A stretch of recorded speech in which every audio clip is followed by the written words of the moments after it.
Behind the paradisiacal Caribbean beaches, the coffee-covered mountains and vibrant cities like Medellin and Cartagena, there is a Colombia that few know about, a dark, brutal side ignored by the postcards, a country where armed conflicts still dictate the fate of millions, where poverty reaches revolting levels, and where corruption not only exists but has become part of the system. You've heard of Pablo Escobar and the cartels that terrorized the country, but you should know that this problem is not a thing of the past. Today, modern guerrillas, criminal groups, and bought politicians maintain a scheme where it is always the poor who suffer. While tourists are charmed by Colombia's hospitality, entire communities live in fear. Children are forcibly recruited, the elderly die forgotten, and a social caste system separates rich and poor in a blatant way. Today, Bello Mundo takes you to see a Colombia that the tourist guides will never show you. Do you want to know what really goes on behind the aromatic coffee and breathtaking landscapes? Then come with us, because this real story is much darker than you might think. Number 1. Location and general data. Colombia is one of those countries that seems to have it all. On one side, paradisiacal Caribbean beaches, on the other, dense rainforests, gigantic mountains, and even deserts. What's more, it has access to 2 oceans, the Atlantic and the Pacific, which should be an absurd commercial advantage. But, in practice, this privileged geography has also brought gigantic problems. With a population of around 50 million, the country occupies a strategic position in South America. It borders Panama, which is literally the gateway to Central America, as well as Venezuela, Brazil, Ecuador, and Peru. This geographical detail has helped turn Colombia into one of the region's main smuggling corridors, be it illegal goods, weapons, or illicit substances. While tourists are dazzled by the colonial charm of Cartagena and the coffee plantations in Medellin, the reality outside the major centers is different. In much of the country, infrastructure is precarious, and many communities live in isolation, without decent roads, sanitation, or the presence of the state. The abandonment is so great that in some regions the real boss is not the government, but armed groups and cartels that dominate everything, from trade routes to the very lives of the residents. In the south, the Amazonian border with Brazil and Peru looks like a lawless land. The city of Leticia, for example, functions as a large river depot where everything circulates: legal goods, informal products, and an absurd volume of trafficking. In the east, the border with Venezuela has become a scene of chaos in recent years. Since 2015, with the Venezuelan economic collapse, thousands of refugees have crossed the border every day, creating a humanitarian crisis with no solution in sight. Colombia could be one of the most prosperous countries in Latin America, but its geography, which should be an asset, has ended up serving as a stage for decades of conflict and inequality. With so much unexplored land, so many isolated regions, and a government presence that, in some places, is practically non-existent, it's no wonder that so much shady stuff happens here. The worst thing is that this reality is far from changing. And now that you've gotten to know the geography, let's now get to know the past, which explains the whole dark present. Number 2. History. Colombia's history is marked by conflicts that never seem to end. It all begins back in the year 1492, when Christopher Columbus arrived in America. The country's name is even a tribute to the navigator, since Spanish colonization left a deep mark on the territory. But it wasn't until the beginning of the 19th century that independence really came, under the leadership of Simón Bolívar. The problem was that, instead of stability, the country was plunged into bloody political disputes between liberals and conservatives. The culmination of this chaos was a period known as La Violencia, between 1948 and 1958.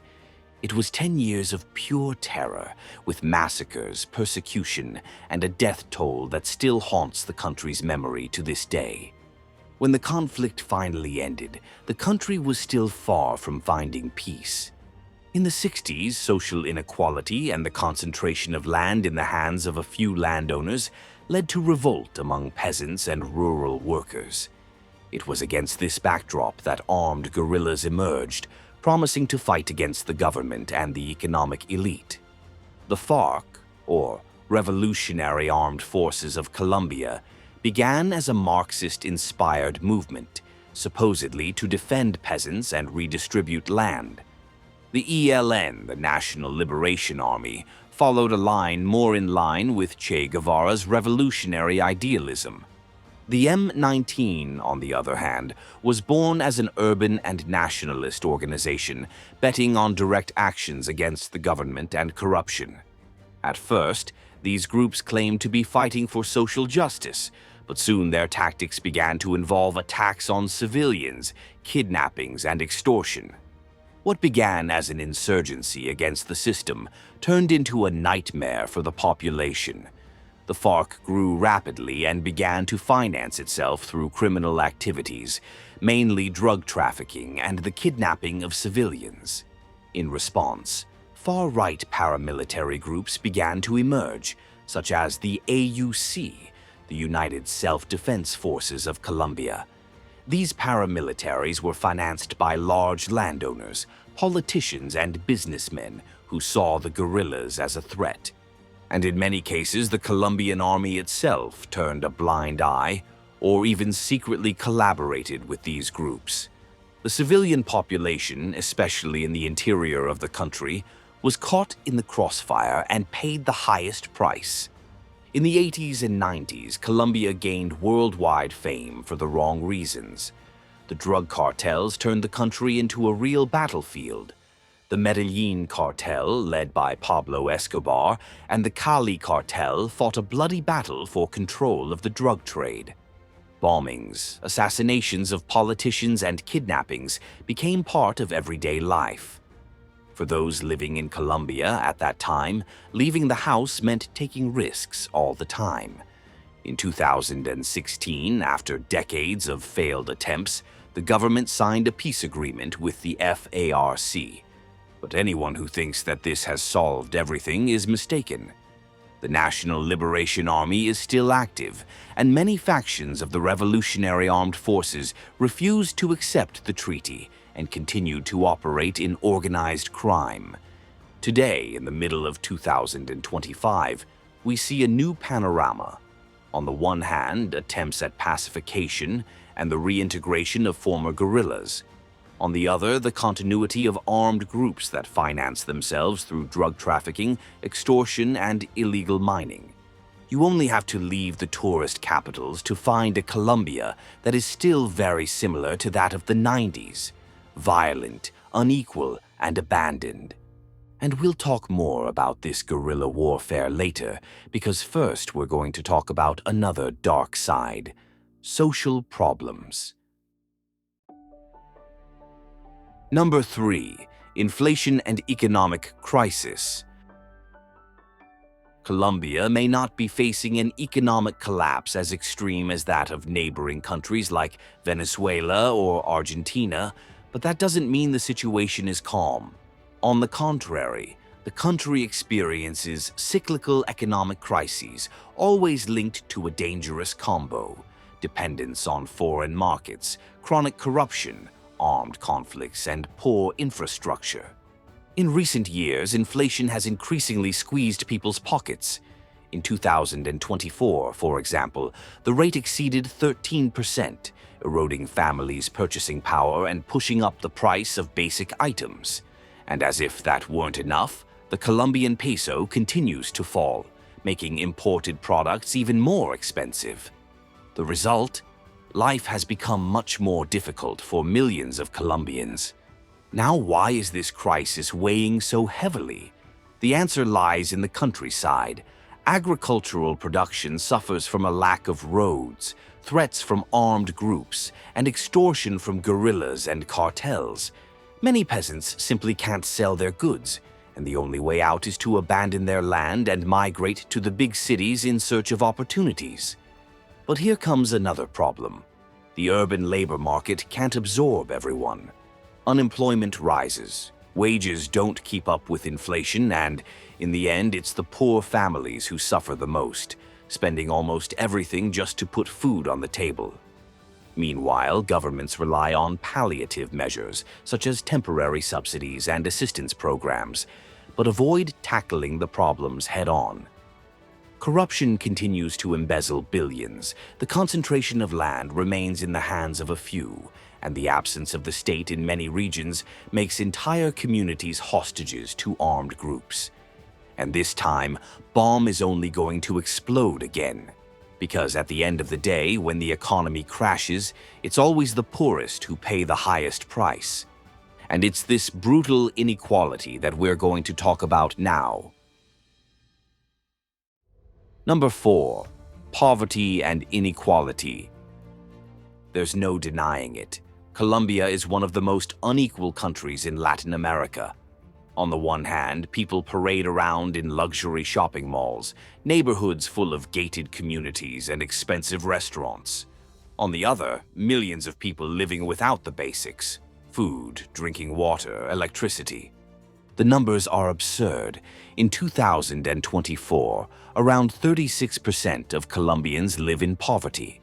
Within this group, between 13 and 14% are in extreme poverty. But these figures don't always show the real scale of the problem. In some regions, such as La Guajira, this figure rises to an unbelievable 67%. In other words, 2 out of every 3 people there can barely eat twice a day. And you don't even have to go that far to see the stark inequality. In Bogotá, noble neighborhoods full of modern buildings coexist with outskirts where sewage runs in the open. Children walk kilometers to get to crumbling schools, often without lunch or teaching materials. In the big city, teenagers drop out of school to sell candy or beg at traffic lights because they need to help support the household. The 2020 and 2021 pandemic has only made everything worse. Millions lost their jobs, the cost of living exploded, and the government, as always, adopted emergency measures without really solving anything. In the end, those who were already poor became even poorer, while the elite remained untouchable in their luxury bubbles. And this social chasm only fuels another serious problem: violence. When there are no opportunities, many end up turning to crime. It's a wheel that never stops turning, and those most affected are always the same. Number 5. The favelas. Whatever the name, the problem is the same: extreme poverty, poor sanitation, violence, and total neglect by the government. In Bogotá, many of these communities are spread across the southern outskirts, while in Medellin they are on the slopes of the mountains, forming a scene of stark inequality. And within this context, there is a commune that has become known throughout the world: Commune 13. In the 90s and early 20s, this was one of the most dangerous areas in Colombia. Guerrillas, drug traffickers, and paramilitary groups fought over every alleyway. The government decided to intervene in 2002, launching the so-called Operation Orion, a military action that involved helicopters flying over rooftops, soldiers patrolling the streets, and a trail of fear that has remained to this day. Many people disappeared during that time, and to this day there are rumors of clandestine graves hidden within the community itself. But years later, Comuna 3 underwent a process of transformation and became an alternative postcard of Medellin. The walls full of gunfire gave way to colorful graffiti, escalators were installed to facilitate access, and the neighborhood became a tourist spot with hip-hop and dance performances to entertain visitors. But between you and me, tourism and reality are two very different things. The poverty is still there, the violence still roams the streets, and the residents know that at any moment, the brilliance of the urban arts could give way to a new conflict. But in Colombia, inequality isn't just seen in the neighborhoods, it's on paper, institutionalized by the government. Have you ever heard of strata? Number 6. Strata, the modern caste system. In Colombia, there may not officially be a caste division like in India, but in practice, a similar system has been institutionalized, the socioeconomic strata. Created with the justification of facilitating subsidies and balancing the costs of basic services, this model divides the country's neighborhoods into 6 categories, ranging from the most miserable to the most luxurious areas. The original idea seemed interesting. Those living in poorer neighborhoods would pay less for water, electricity, and gas bills, while those living in richer areas would pay more to compensate. But over time, this has become an official form of social segregation. In practice, every Colombian is born labeled by the address where they live. If someone is in a neighborhood classified as stratum 1 or 2, they are automatically seen as poor. Those living in strata 5 or 6, on the other hand, are part of the economic elite. And the problem isn't just with electricity and water bills. This social label affects everything, from access to credit to the way someone is treated in the job market. There are reports of banks refusing loans to people from lower strata, companies avoiding hiring employees from certain areas, and even professional fees being adjusted according to the client's stratum. Even if someone's life improves, their address still weighs heavily on the scales, hindering any social mobility. After all, moving to a better neighborhood means paying more for everything from rent to basic services. The result? Many people end up stuck in the same strata forever. And so, what was supposed to be a system for reducing inequality has become a system that keeps the rich further and further away from the poor. Number 7. Human trafficking. Human trafficking is a worldwide problem, but in Colombia it finds even more fertile ground. What's worse? The country is not just on one side of this story. It occupies all 3 possible positions. It sends victims abroad, serves as a route for international trafficking, and is also home to criminal networks that exploit people within its own territory. Cartagena, one of the country's most famous tourist destinations, is a clear example of this. While tourists stroll through the historic center and marvel at the Caribbean beaches, behind the scenes, Venezuelan women are forced to sell their bodies in order to survive.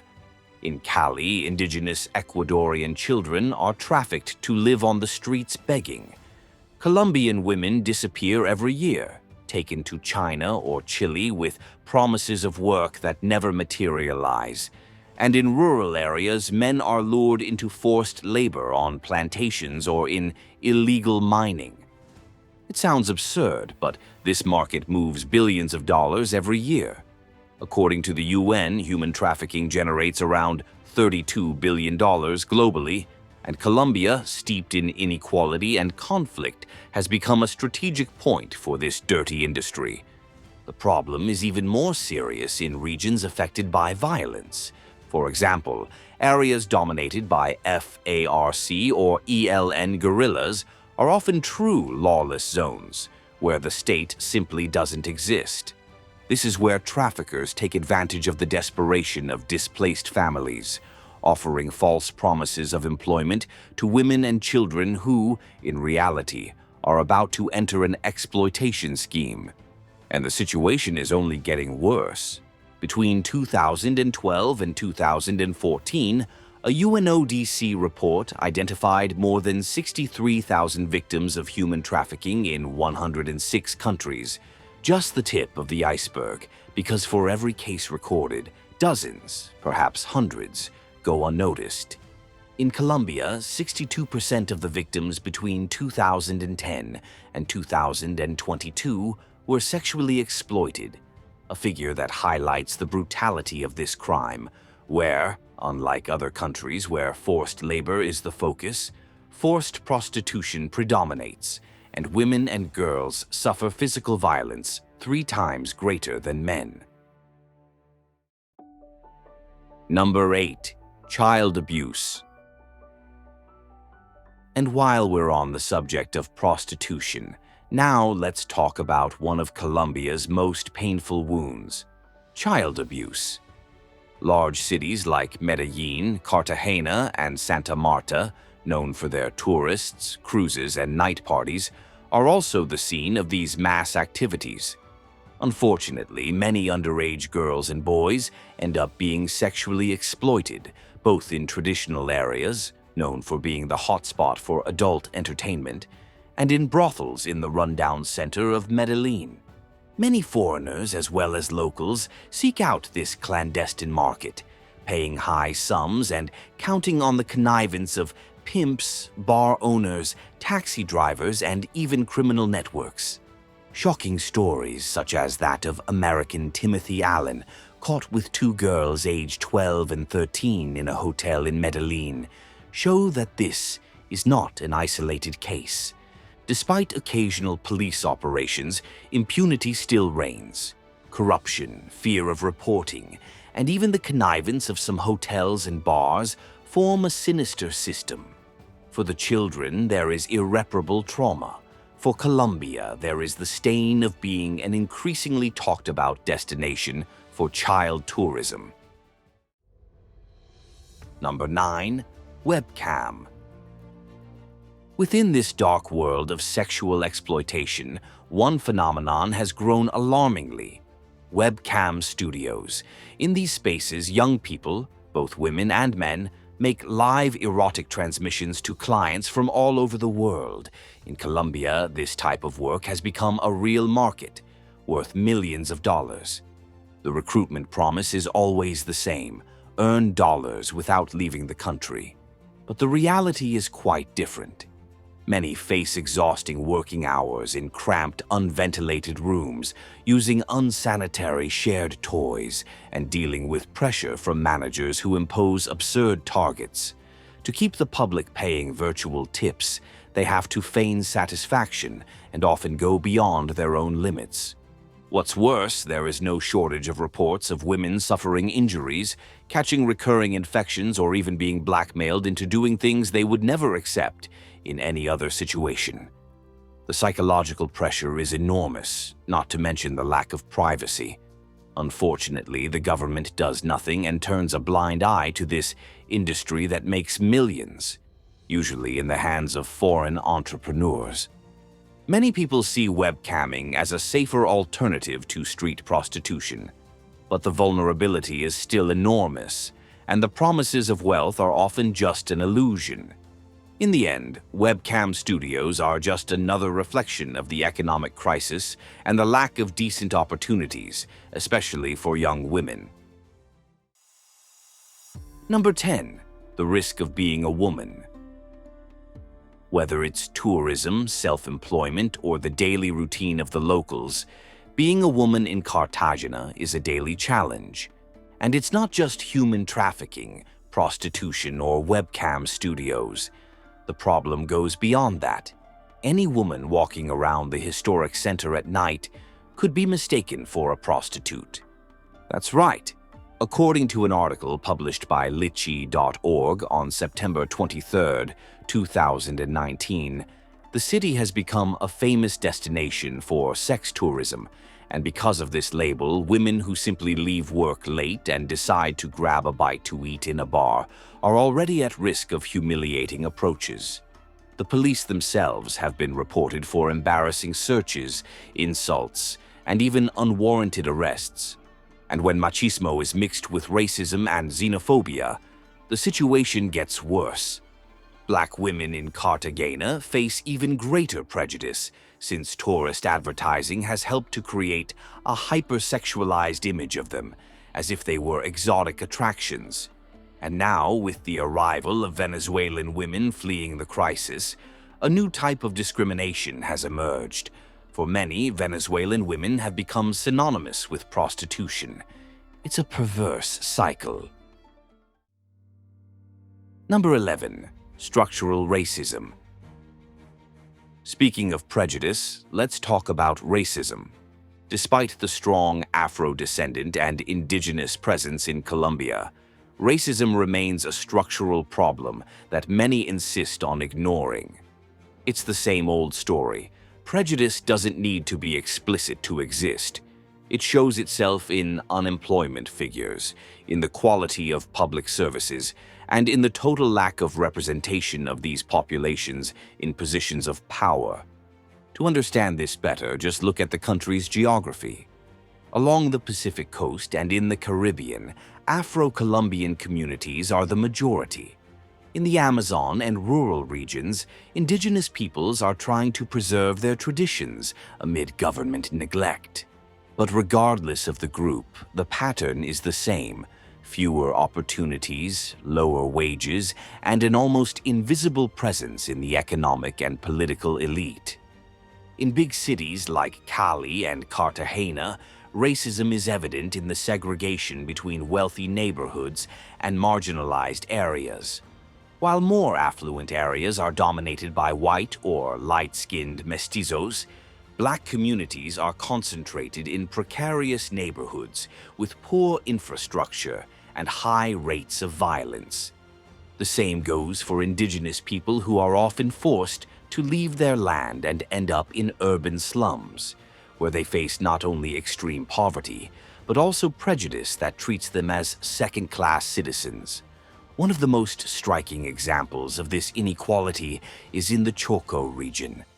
Mostly Afro-descendant, this is one of the areas most neglected by the Colombian government, with almost non-existent infrastructure and alarming violence. The state simply doesn't invest in security, and the communities live at the mercy of armed groups who exploit the local population without any interference. It's no coincidence that whenever there is forced displacement due to conflict, those most affected are precisely these historically marginalized populations. And what's worse, all this happens without the debate on racism receiving the attention it deserves.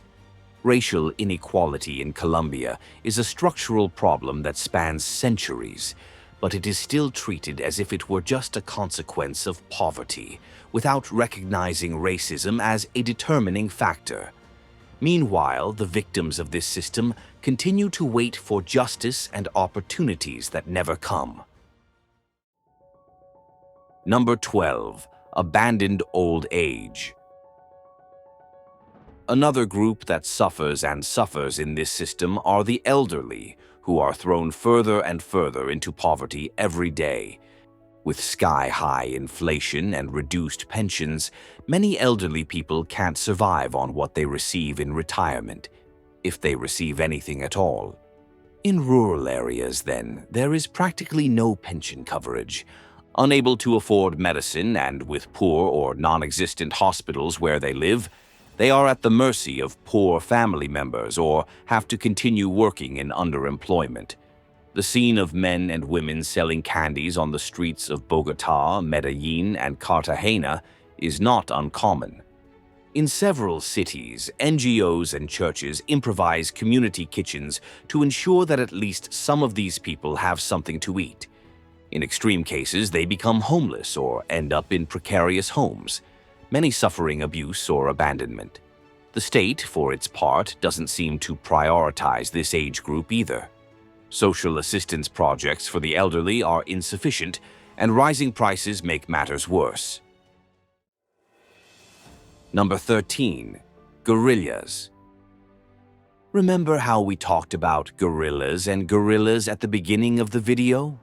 Well, over time, these guerrillas, theoretically created to fight inequality, have plunged into practices such as kidnapping and controlling drug routes.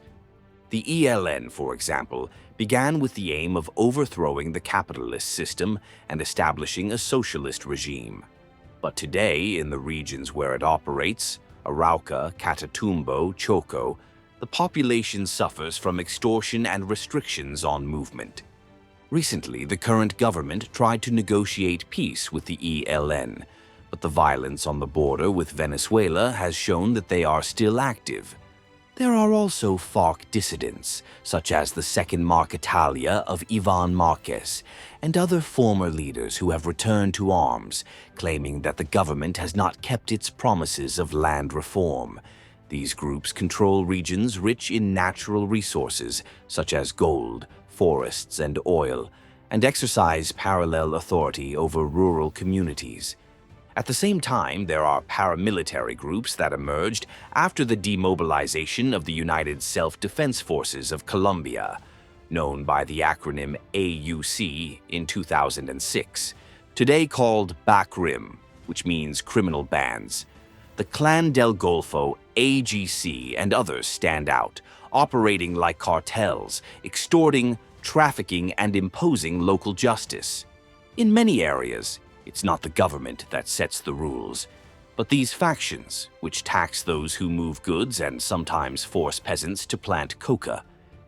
In the end, the word guerrilla loses its ideological meaning and becomes synonymous with crime, fear, and backwardness.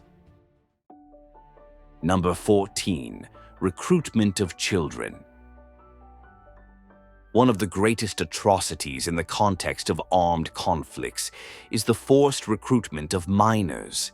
NGOs such as Open Doors and Human Rights Watch report that hundreds, perhaps thousands of children are co-opted, either by the ELN, FARC dissidents, or paramilitary groups, to serve as soldiers or trafficking officials.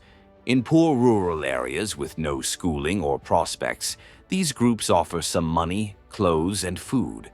Many impoverished families end up handing over their children in the hope that they will be able to support themselves.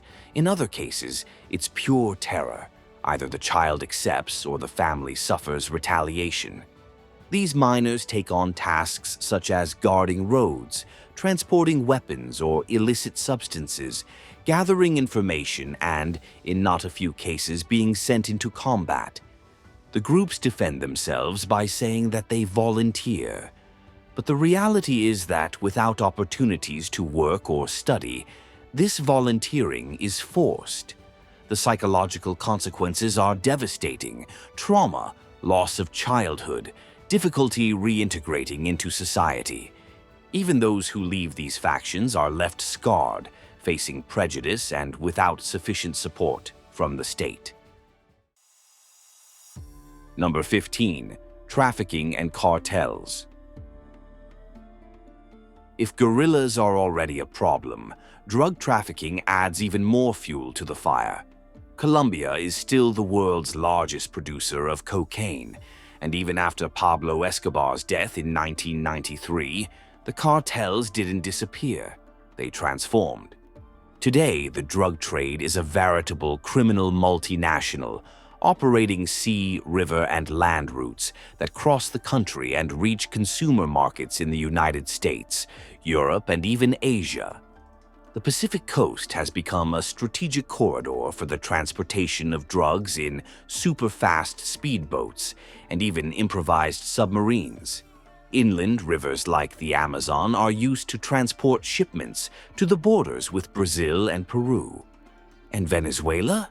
It has become a real hub for traffickers, with little inspection and facilities for sending cocaine to the Caribbean. What has the Colombian government done to combat this? It implemented the so-called War on Drugs, sponsored by the United States. This included spraying coca plantations with herbicides and funding military operations. But the effect was controversial, to say the least. Small farmers lost entire crops and were pushed into poverty, while traffickers simply moved production to other areas. In the end, cocaine production remained strong, and the rural population paid the price. Today, different factions run this billion-dollar business.